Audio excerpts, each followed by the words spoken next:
If you educate a man, you educate one person. But if you educate one woman, you educate one generation. Hari ini siapa sih yang nggak tahu dengan perusahaan Martha Tilaar? Perusahaan kecantikan yang sudah berdiri selama 48 tahun. Simak perbincangan saya dengan Ibu Wulan Tilaar, penerus perusahaan Martha Tilaar Group, hanya di Gloria Morgan Show.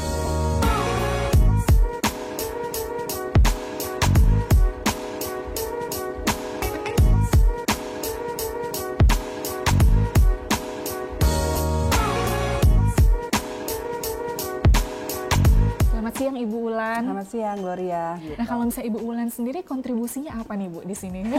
Ya mesti in charge sebagai apa Ya, gitu? jadi memang dari title atau itu adalah Vice Chairwoman. Tetapi keseharian saya itu memanage spa. Jadi Martha Tilaar Salon Day Spa di Indonesia dan juga di luar negeri. Oke. Jadi totalnya saat ini kita punya 60 spa dari Aceh sampai Kupang. Saat ini yang tertimur Kupang. Kemudian ada Brunei dan nanti di tahun ini kita akan buka di Sri Lanka. Boleh diceritain nggak sih sampai titik baliknya itu di mana ya? Dari garasi kok bisa sampai sebesar ini gitu? Dari small salon, dari satu pegawai, kemudian bertambah dan bertambah. Terus kemudian juga mulai membuat kosmetik dari home industry. Kemudian akhirnya ketemu partner KB Pharma yang membantu kita step up to different levels. Itu pasti semuanya ada, ya pasti campur tangan Tuhan juga. Oh ya, pasti. Tapi ya itu adalah juga buah dari kerja keras dan ketekunan. So turning point-nya mungkin lebih start early. If you cannot start early, you see the possibility. Pada waktu itu kita mulai mungkin ya tadi ya belum ada banyak salon kecantikan gitu, belum ada yang menggunakan kekayaan alam budaya Indonesia. Nah, kita menjadi satu yang pertama untuk mempopulerkan itu atau memulai itu. Dan tadi salonnya mulai dari salon yang sangat kecil, tapi kita bisa provide air conditioning, AC dan juga hot and cold water. Itu yang jadi sesuatu yang nilai jual yang mungkin membedakan pada at that moment gitu. Jadi ya kita harus pinter-pinter sih melihat peluang yang mungkin bisa kita lihat dari problem yang kita hadapi. Ini kan empat bersaudara Ibu Wulan sendiri gitu ya. Nah kenapa bisa Ibu Martha Tilaar kan memilih Ibu Wulan sebagai penerusnya gitu? Ibu Martha itu, jadi company kita itu ada bukan dua bagian, tapi ada terdiri dari dua hal. Jadi Martha Tilaar as a company, tetapi Martha Tilaar as a person. Gitu. Benar. Jadi ada sosok figurnya gitu ya. Nah kalau as a company sebenarnya penerus bukan saya aja, tetapi untuk menggantikan si sosok ini itu memang ditunjuk saya. Karena satu saya perempuan, ya kan. Terus mungkin ya dari awal dari kecil ibu saya melihat dari waktu saya kecil ya mungkin saya lebih gampang dibentuk aja sih. Apa yang menjadi misi dan impian ibu saya itu juga saya bisa rasakan. So you capturing the soul gitu. Itu penting banget. Kalau hanya nerusin aja, everyone can replace you sih sebenarnya. Profesional maybe they can do even better gitu. Cuman kalau misalnya untuk mendapatkan jiwa dari founder itu, saya rasa perlu proses yang panjang dan juga kemauan ya untuk menjalankan peran itu. Kalau buat saya meneruskan itu adalah meneruskan mimpi, bukan menjadi orang itu. Jadi ya I do my own way to realize her dream is okay. Tapi in the journey I have my own dream juga ternyata. Walaupun tujuannya sama. Beliau punya misi atau cita-cita untuk mempercantik Indonesia. Mempercantik itu kan different levels, physically ya kan, atau memberikan kesejahteraan, memberikan keterampilan, empower them with the skills, provide the job opportunities, kayak gitu kan banyak hal ya. And to beautify them berarti juga untuk mensejahterakan dan membahagiakan mereka. Nah mungkin yang sekarang sudah dilakukan ibu saya tuh kita punya 9 brand kosmetik dengan targeted different markets kayak gitu ya, dan punya banyak ya tadi ya alumni segala macam. Nah tapi kalau saya sendiri akhirnya menemukan bahwa ada sisi yang harus diteruskan, yaitu bagaimana you enhance your inner shine, your inner beauty sendiri. Konsepnya sudah dicetuskan oleh ibu saya, rupa sampat wahya biantara, yang artinya keseimbangan antara jiwa dan raga, kecantikan lahir batin. Tapi yang mungkin yang sekarang banyak dilakukan adalah kecantikan lahirnya. Nah, bagaimana kecantikan inner beauty ini bisa bukan disebarkan ya, mungkin di-share ke orang-orang banyak, terutama sekarang generasi muda yang tuntutannya luar biasa ya, kesempurnaan fisik, kesempurnaan karir, keluarga. Benar. But you have to realize bahwa semuanya itu tidak harus dikategorikan dengan apa yang distandarkan orang lain. We have to come back to ourselves juga gitu. Nah, itu yang saya lagi kerjakan sih.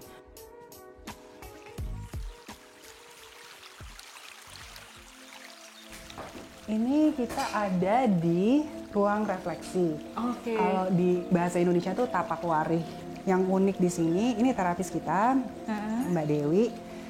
Dia lagi melakukan our innovation tuh candle massage. Udah pernah nyoba belum? Belum pernah. Udah pernah lihat? Jadi ini lilin gitu sih dari shea butter ya. Shea butter, jadi untuk melembabkan kulit kita. Terus memang kan kalau efek panas kan bisa merelaksasi. Jadi gabungan antara shea butter dan efek panas itu. Mau coba di sini coba. Gimana nih? Sini aja coba. Gitu. Jadi ini boleh seminggu sekali atau bisa kayak tiap hari gitu? Iya boleh tiap hari. Bagusnya sih untuk kulit yang kering gitu. Karena kan sekarang ini kan kita banyak banget yang di AC. Benar. Kan hampir 24 jam kan. Jadi kulit kita pasti cenderung kering. Jadi treatment candle massage ini populer banget, seneng gitu karena bisa melembabkan kulit gitu dan juga sekaligus kebutuhan ya.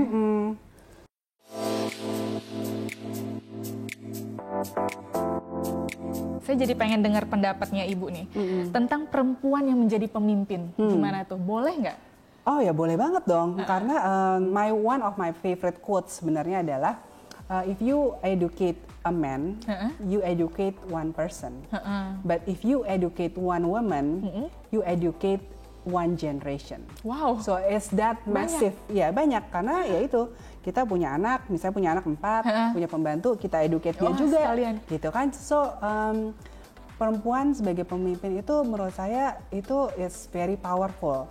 Walaupun ya salah satu kekuatannya adalah mempunyai empati yang tinggi. Mungkin yang itu tidak dimiliki laki-laki karena laki-laki biasanya berpikir secara logis gitu ya. Nah, empati ini bisa menjadi suatu kekuatan tapi juga bisa menjadi suatu kelemahan kalau kita terlalu empati ya, terlalu kebawa perasaan gitu ya. Nah, itu juga kita harus memproses. Tapi empati itu justru adalah strong point juga.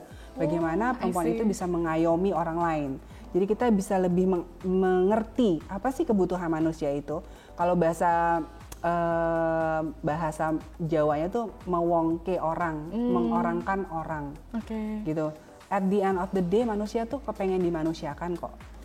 Terlepas dari jabatan atau apapun offering yang luar biasa, dia tetap mau diperlakukan sebagai manusia. Gitu. At the end of the day, mana mau sih gaji gede tapi dibinatangin? Ya kan? Males juga orang ya. males juga kan gitu. So itu as simple as that. Boleh kasih closing nggak ya? Kasih pesan buat teman-teman semua yang dengerin saat ini, gimana sih tips supaya menjadi pebisnis yang bermakna? Berat ya? Berat. Pebisnis yang bermakna, oke. Pertama, kita harus tahu apa yang kita suka. What is your passion? Apa yang benar-benar kita suka, dan dari situ saya rasa kalau kita suka dalam bekerja itu bukan bekerja lagi. So jadi kalau kita suka kerjaan kita udah nggak kerja, we are living the job gitu. Maksudnya benar-benar kita menjadi pekerjaan itu sendiri. Jadi find your passion, fokus on that, dan harus committed. Jadi jangan bosenan, gitu. Itu penting banget, apalagi anak milenial ya.